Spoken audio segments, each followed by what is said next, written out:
autistic enterocolitis? What's autism? Well, we don't know, do we? Well, we do. We know what wakefulness is. What does wakefulness say it is? Well, we'll be here all day if I say what does he say it is? Well, he believes that there is a link between the regression and the... No, what is enterocolitis? Enterocolitis? Wakefield believes that... I'll remind you what it Richard is. Mills from Richard Mills from Research Autism. I'll remind you of it. I'll remind you what it Please is. just remind Brian what bowel disease looks like. Brian, I'm not What does the word mean? You tell me. Yeah, you tell me. You tell me. No, it's not. And bowel disease. Enterocolitis. Verified by several. See, this is the problem. You don't even understand the absolute basic bias. Even David Thrower, who has published massive, huge documents that are republished all over and taken as being thing, doesn't even know what enterocolitis is. Yes, that's because you're blind to the condition. That doesn't mean me. You say to me, he doesn't know. Diarrhea. I wish I was a reporter. We're talking about a new condition, inflammation. I've never set myself up as a medical Get into Google. Well, you have. You have. You've been publishing letters in the Lancet, doing these huge things.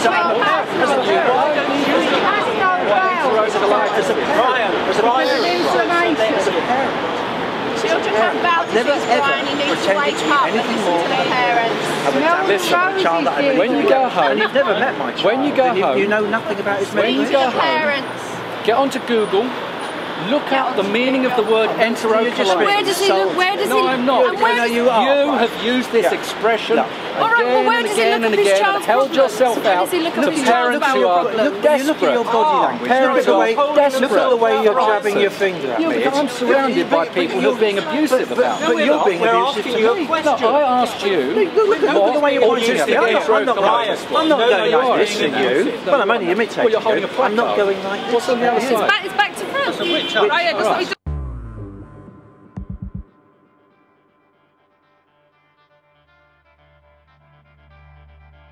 Neither of us are experts in it.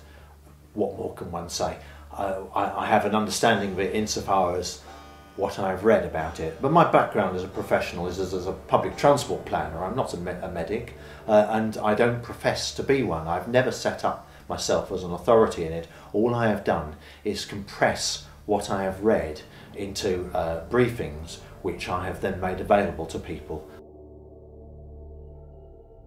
Autistic enterocolitis is potentially a new form of inflammatory bowel disease.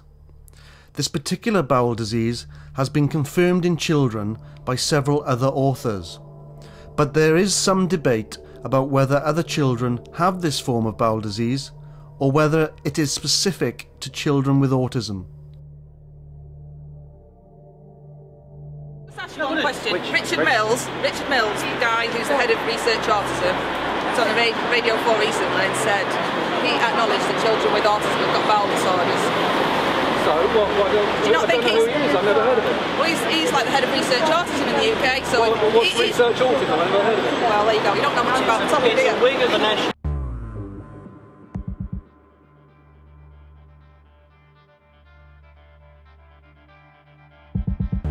Richard Mills is Director of Research at the National Autistic Society and has been Honorary Secretary and Director of Research Autism since 2004. Research Autism is a major charity focusing on research for interventions in autism. They are supported by the University of Cambridge Autism Research Centre and the National Autistic Society. It's the main What are you doing here, Brian? I don't know that.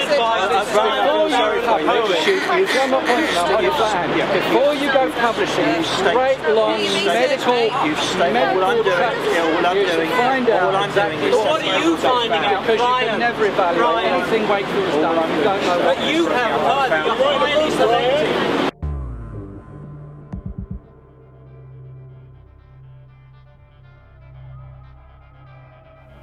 I didn't understand Brian's final comment against the racket of the Euston Road traffic as to saying you should evaluate what Wakefield has done. My view of Dr. Wakefield is that he has done some very original and very valuable pioneering research which has taken him into some very controversial areas, but he has nevertheless always put the health of the children first.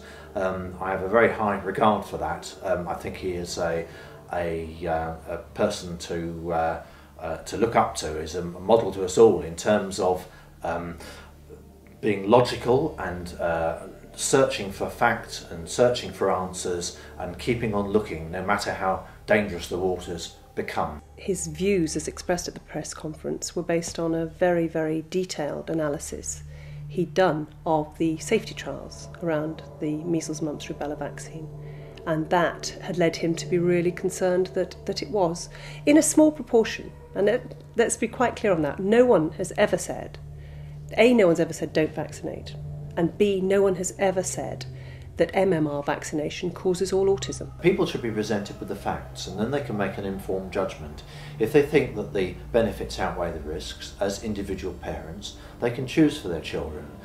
They need advice to make that decision, but they need completely unbiased advice. They need independent advice. Now, the unfortunate thing about the MMR controversy is the advice they get is from the very people who've messed this whole thing up. They get their advice from the Department of Health, who get their advice from the Joint Committee on Vaccination and Immunisation, who are running the vaccination programme. It's hardly a non-partisan viewpoint. Or from the Committee on Safety of Medicines, who are the very people who licensed the vaccine in the first place and didn't properly ensure that it was adequately safety tested. So both of those sources of advice are, as far as I'm concerned, biased and have a vested interest in not in concealing the truth, but perhaps, shall we say, not turning over any stones, not actually searching out for any problems. There hasn't been a cover-up.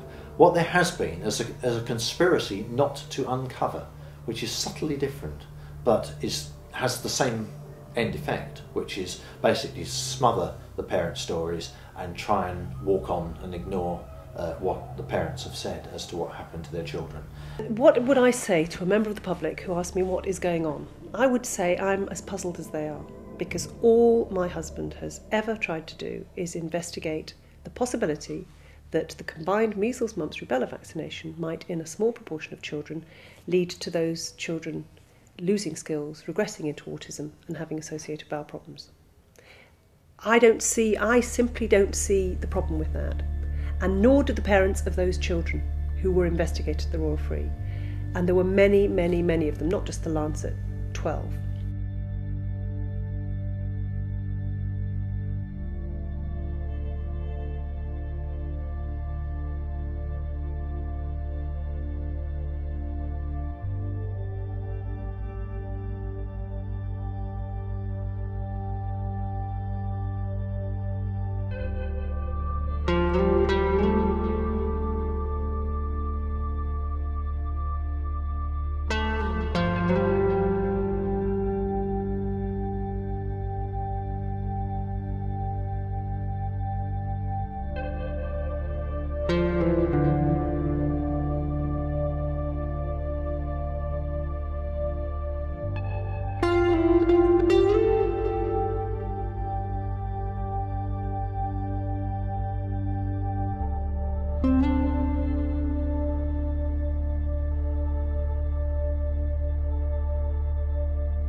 The question they should be asking themselves is, what happened to these children? What exactly happened to these children?